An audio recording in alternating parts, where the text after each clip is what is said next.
we got into too much, essentially. We started out with, we had the garlic and we had all of this stuff, and it was just more things than we needed to bite off all at one time. And the kind of the same thing happened to us when we first got into pigs, when we had the chickens as well. Now it wasn't as bad because by then we had both learned that, but wouldn't you say that, Savannah? That kind of was that way, like it was just too many different things at one time. Now another good example of this was when I've gotten into trees, different types of trees. So I like trees for our homestead, and we've considered doing it as part of our farm too, getting more, larger scale in it. But right now it's more of a homestead thing. The problem is when with every tree it requires a certain amount of knowledge. Now I have some knowledge on some of them, like plum trees and things like that. Those are, but then some of them, like pomegranate, it requires a little bit more knowledge that I have to acquire. So that's just, it's little things, but you still have to know those things, like what does the soil need, what kind of, does it need to be fertilized, just a little bit more things to go with that. And we're trying to go with a permaculture design, so there's the research with that as well, of how do you make this go well in a permaculture world. So biting off more than we can chew and educate ourselves about. So we're trying to stay educated with it. So that is kind of where I've been. Now, those are big problems that I have personally made, and she's experienced them with the microgreens and with the bread, and with expanding our market too.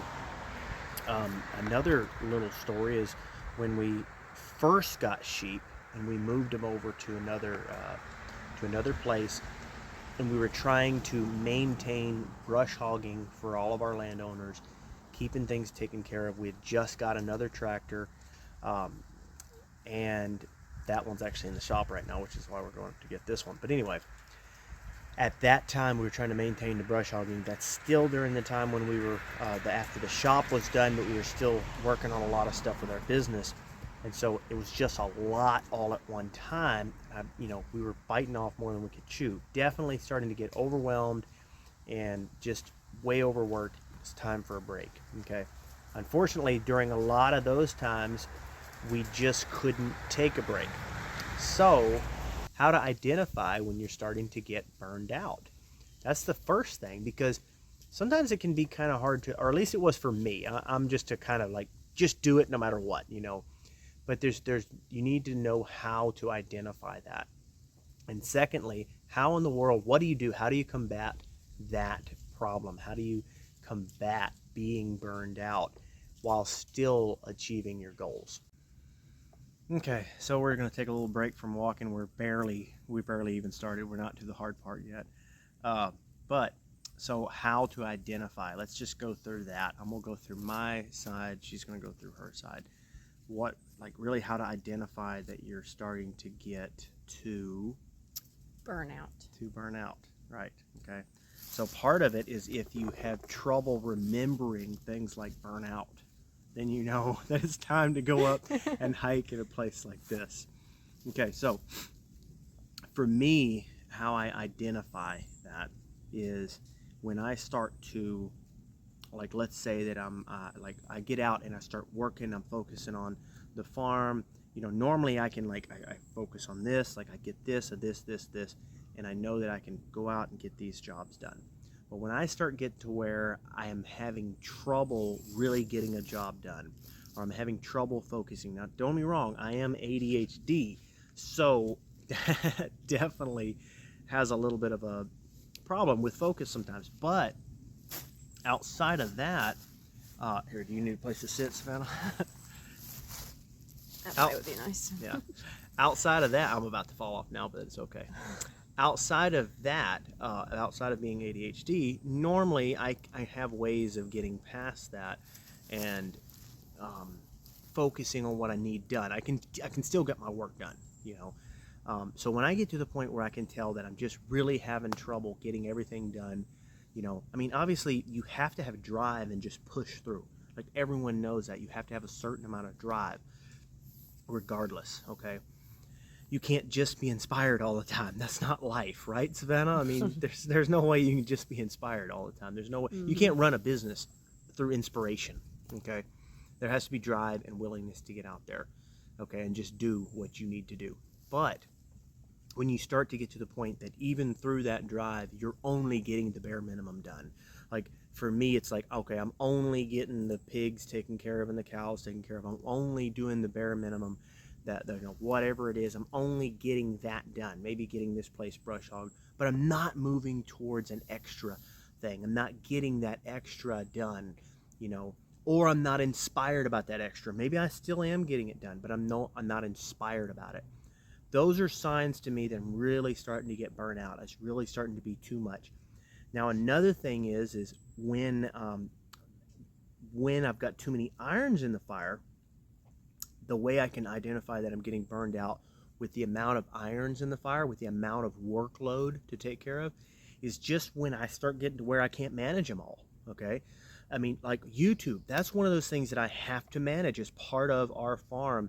And y'all see sometimes I'll get to where I'll have to take a break from YouTube. There'll be a month or so I won't have a video. And that's why, because I have to take breaks from those things for my own mental health and to keep good quality videos coming out. So it's when I start seeing that I'm lacking in these different areas. Say I've got cows, you know, let's just put cows, sheep, and YouTube. Let's just pretend that's all it is.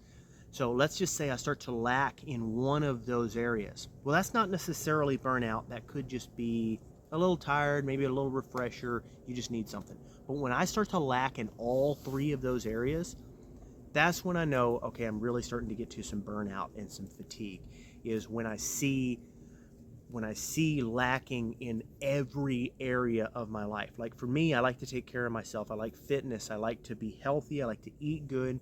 That's why we raise grass-fed, grass-finished, and pasture-raised products. That's why we raise quality food, because I want to be healthy, and that means something to me. So when my nutrition starts to fall off, or my exercise starts to fall off, or anything like that, you know, I'm no longer getting that done. I'm not doing good at the cows. I'm not doing good at this. I'm not doing good at that. Then I know, okay, I'm probably getting too many things, too many irons in the fire, and I need to back off. I need to rethink it a little bit. So Savannah, before we move into how to combat some of that, I'd like to hear your thoughts, your take on how you can identify for yourself what, or even for me, like if you're seeing something that I'm going through, because that might be a good point for me, is for me to identify how I know when you're starting to get fatigued, because that's important too. When I can tell that she is starting to get fatigued or burnt out, you know, you need to watch each other. Being a couple, we have to watch out for that kind of thing. We have to understand that my partner may be getting burned out and they may not realize it. And, you know, so elaborate on some of that, Savannah. I'm going to readjust my hand here. It's kind of getting uncomfortable right there. For myself, I guess, like I like to have, well, I know that when I'm really motivated, I guess, and going really well, then I'm making lists of what I need to get done. And I have checklists, and you know, each day and of what I want to do.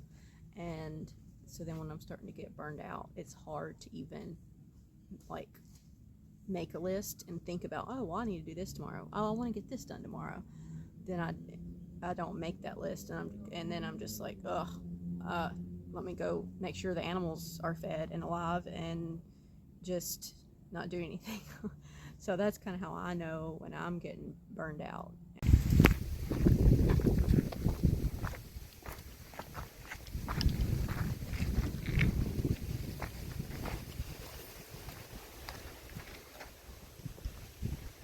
This is cool.